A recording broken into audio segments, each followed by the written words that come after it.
Hello everyone! Samahan niyo po akong gumawa ng ensaladang talong with gata. So ayan po, may talong po tayo.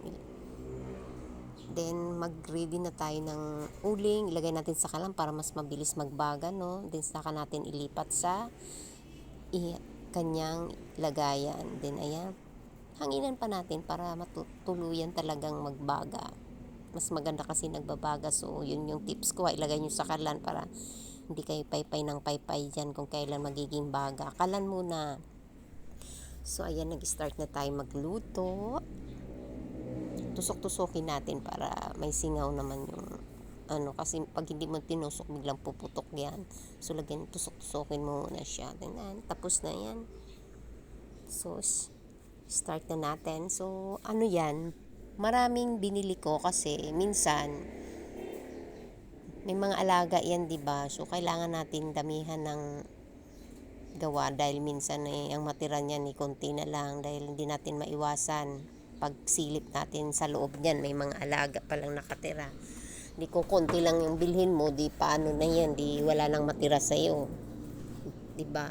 So, ganyan ang technique ko talaga pagka bumibili ako ng talong, hindi ako sure kung talagang walang laman yung loob. Kaya pag bumibili ako, dinagdagan ko talaga para naman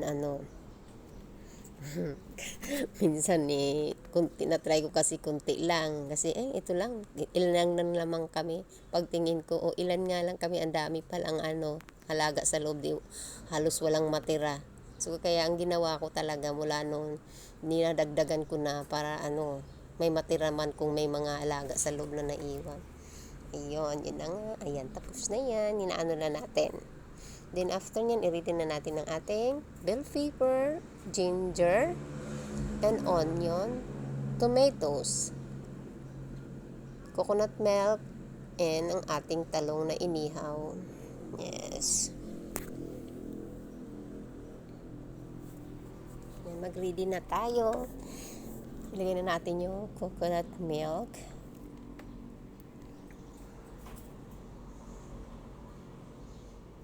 Ilagay na natin ating mga ingredients.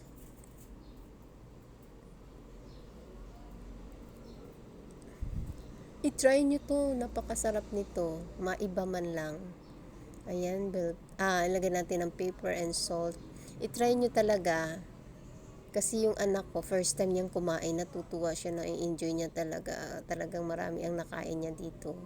Yes, first time niyang kumain ito kasi first time ko rin ginawa ito sa bahay.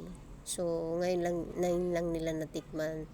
Natutuwa sila. Masarap daw pala yung eggplant, ensaladang eggplant na may gata. Yes. I-try nyo to.